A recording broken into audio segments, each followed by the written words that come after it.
Mummy ने पुकारा, बेटा जल्दी उठ जा, आज स्कूल जाना भी है या नहीं। तभी मम्मी सोच रही थी कि ये तो कभी स्कूल जाता ही नहीं, लगता ये आज भी नहीं जाएगा। लेकिन तब स्कूल बैग कंधे पे लटकाए और अपने बालों को ठीक किए हुए अमित ने बोला कि मम्मी जल्दी जल्दी टिफिन दो, मुझे स्कूल जाना है, वरना लेट हो जाऊंगा।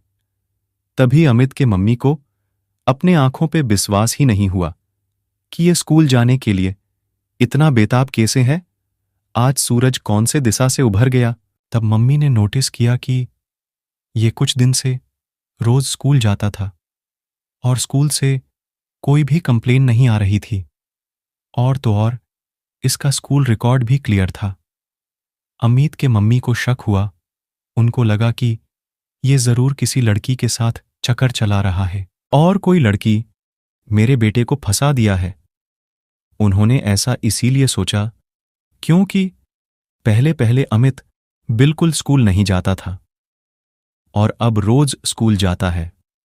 और अमित देर रात तक एनिमे देखता था, इसीलिए उनका शक और भी बढ़ गया। लेकिन हंसी की बात तो ये थी कि अमित गेम खेलने के लिए स्कूल जाता था। वो और उसकी दोस्त मिलके गेम खेलते थे और मम्मी ने सारी बातें सोच के एक ओडिया भाषा के लड़की ऋतु को अमित के पीछे लगा दिए। लेकिन एक रात जब अमित एनीमे देख के सो गया था, तब ऋतु ने उसको मैसेज किया कि हाउ आर यू। जब ये कुछ रिप्लाई नहीं किया तो उसने फिर से बोला कि गुड नाइट, स्वीट ड्रीम्स। ऐसा बोल के उसने हार्ट इमोजी सेंड कर दिया। जब सुबह अमित के मम्मी ने ये देखा तो उन्होंने अमित से पूछा कि ये कौन है, ये इस तरह के मैसेज क्यों कर रही हैं। तब अमित ने बोला कि ये अच्छी लड़की नहीं है, आप इसे ब्लॉक कर दीजिए। और ये सब होने के कुछ दिनों के बाद एक दिन अमित अपनी ऑनलाइन क्लास कर रहा था। तब एक लड़की अमित को नोट मांगती है और अमित भी उसे चुपचाप नोट दे देता है। और कुछ दिन ऐसा चला। वो लड़की बहुत सिंपल थी, वो सिर्फ नोट लेती थी और चली जाती थी, ज्यादा फालतू के बात नहीं करती थी। और ये सब अमित के मम्मी ने देखा और उस लड़की को पर्सनल मैसेज करके पूछी कि बेटा तुम्हारा नाम क्या है। उसने बोला कि मेरा नाम पूजा है। और मम्मी ने अमित के बारे में उसे सब बताया और नजर रखने के लिए बोल दिया। उसके बाद जब कोविड के खत्म हो जाने के बाद स्कूल खोला गया तो इन सब का सेक्शन डिवाइड किया गया। और इत्तेफाक की बात ये थी कि पूजा और अमित दोनों ही एक ही सेक्शन के थे और इस तरह उन दोनों में खूब बातें हुईं और पूजा इससे नोट मांगा करती थी। और अब पूजा अमित को मैसेज भी करने लगा था। तब अमित को पता चला कि पूजा की एक बेस्ट फ्रेंड ने उसे धोखा दे दिया था और इसीलिए पूजा बहुत सैड हो गई थी और तो और वो डिप्रेशन में चली गई थी। अभी कुछ दिनों में अमित से मिलके उससे बात करके उसे अच्छा लगने लगा था। वो अपने गम को धीरे धीरे भुला रही थी और अब पूजा और अमित दोनों ही बातें करने लगे थे।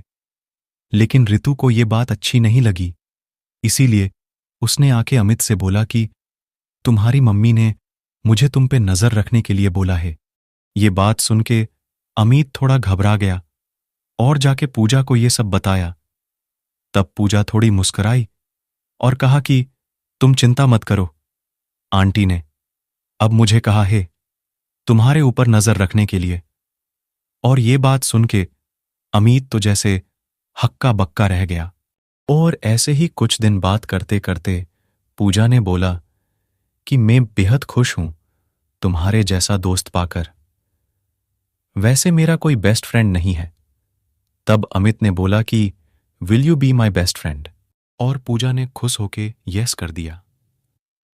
पूजा तो इससे बेहद बात करती थी, लेकिन अमित इतना बात नहीं करता था क्योंकि ये कभी किसी लड़की से इतना बात नहीं किया था।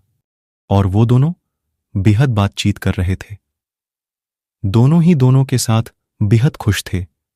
लेकिन तब वो दोनों 9th क्लास में थे। साल पूरा होने के बाद जब उनका 10th क्लास हुआ तब उनका सेक्शन अलग अलग हो गया, इसीलिए दोनों ही सैड थे। अब क्या होगा? क्या अमित और पूजा दोनों पहले की तरह बात कर पाएंगे? अगर अमित के मम्मी को ये सब पता चला तो वो क्या करेंगी? ये सारी सवाल का जवाब मिलेगा अगले पार्ट में। तब तक इंतजार कीजिए, अगले पार्ट जल्द आएगा। जय जगन्नाथ।